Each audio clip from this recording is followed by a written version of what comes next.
Hello guys, and welcome back. Matt Cottle, hillbilly in the Philippines. Out on the porch this evening, got the old moonshine still fired up here.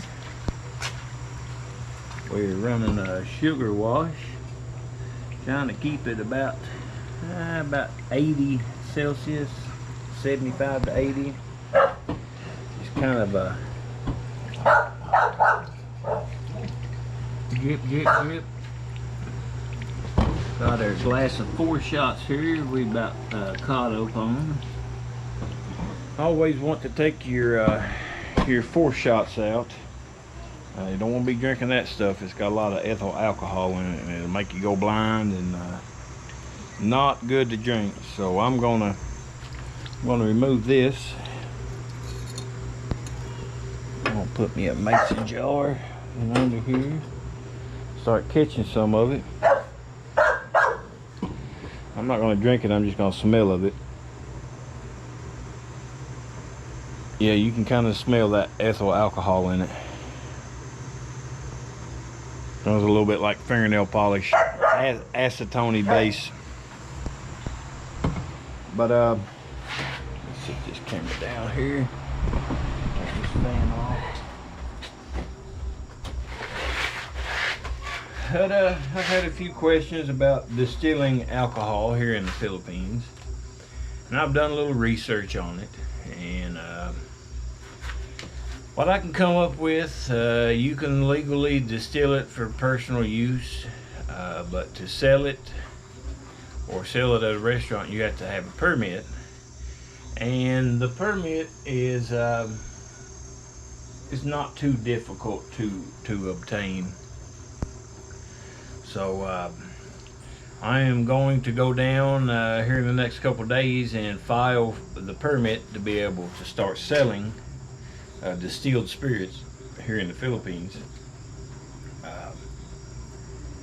This might be a business venture. Some of you other foreigners here looking to make a little extra money on the side, something you might look into getting. This little moonshine still, I bought it off Shopee. It's Chinese. It's like a 15-gallon. I think I give 15,000 pesos, so $300 for it. It's all stainless, all 304 stainless, well built. I've not had no complaints with it whatsoever. It does a good job, easy to use, easy to set up, easy to clean. Usually per run, I usually get about 4 to 5 liters of distilled alcohol shine out of it. This batch, I am going to be changing it into re-distilling it, and once I get it all ran, I'm gonna empty my pot out, clean it, and I'm gonna fill my pot back up with what I collected the first run. And I'm gonna double distill it. I had a friend here that does this technique, and he introduced me to it. I'm gonna give it a try and see if I can't get my proof up a little higher. These little stills, you're looking at 125 to 135 proof being about the highest you can get out of them, you know, on just a single run. But you can re-distill it and you can get a lot higher proof. I think he said that he's got up to like almost 170, so that's really high. And we're going to take what we re-distill, and we're going to temper it all down with apple juice, and jar it up and put a little piece of a cinnamon stick in it. Might have to sweeten it a little bit. Just I'll have to sample around on the mixture, but we're gonna have an apple pie moonshine. I don't know how how well my friends here would like that, since nobody here eats apple pie. But I know my foreigner friends here will enjoy that. So I look forward to having a little apple pie shine. It's a little taste of home. But I just turned 41 there a couple days ago. Had a birthday. Spent, I think,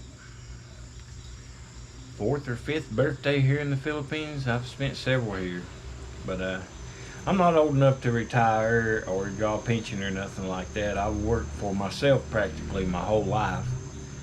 Uh, well, let's say half my life. My logging, doing excavating, stuff like that.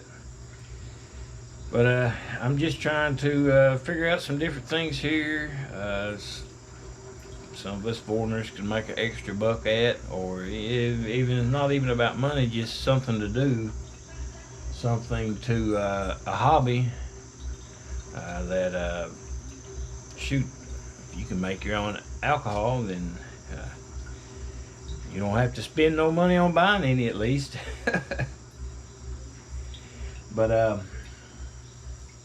there's many things foreigners can do here to make a little bit.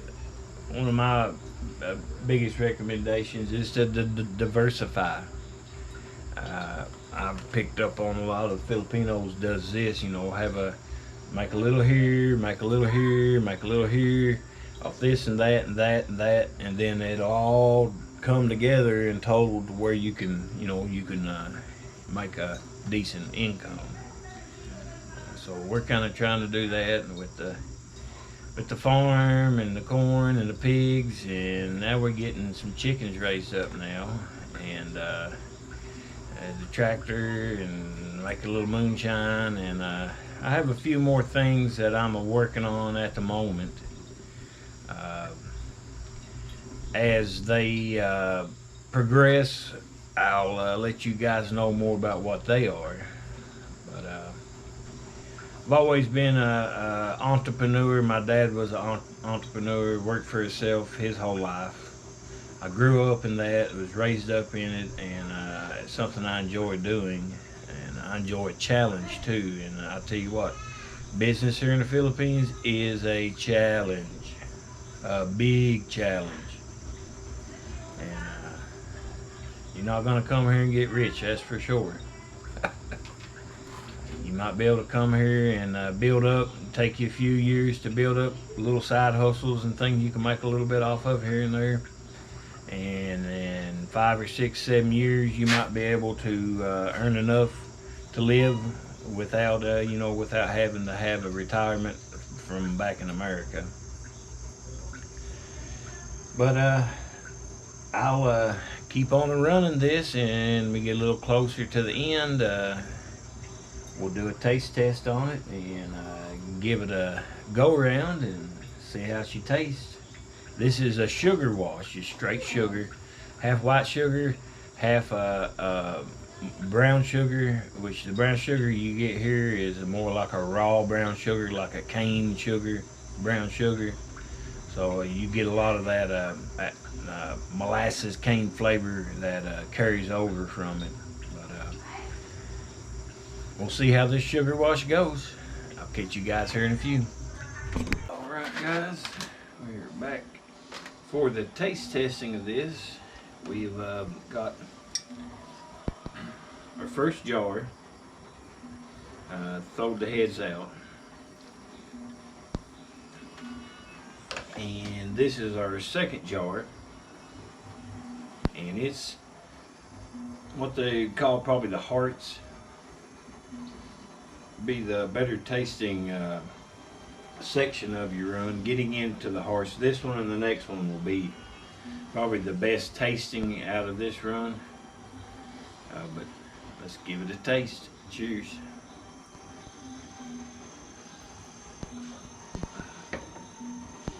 Whew.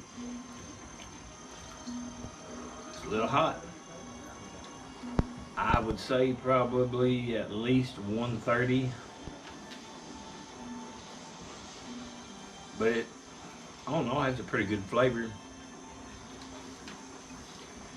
Just, you can pick up just a hint of sweetness in it.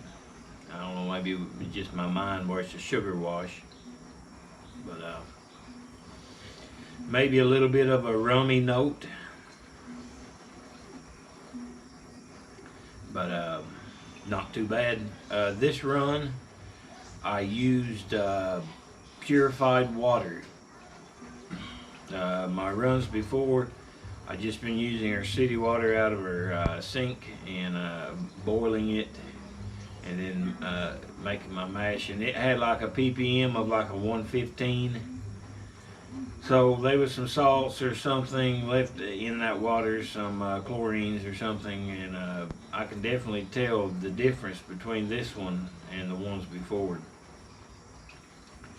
But thank you guys for sticking around this evening, and stay tuned, because we're going to take this run and we're going to rerun it, redistill it, and then take what we get out of the second run and make our apple pie moonshine. So stay tuned. Thank you guys.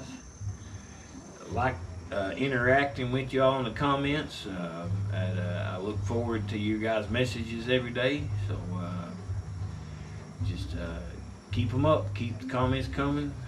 Thumbs up if you like the video, and if you feel like subscribing, subscribe. I know I don't ask people to subscribe much, but if you like my content, subscribe. We're like 1,070 some subscribers now, so we're growing every day. Thank you guys.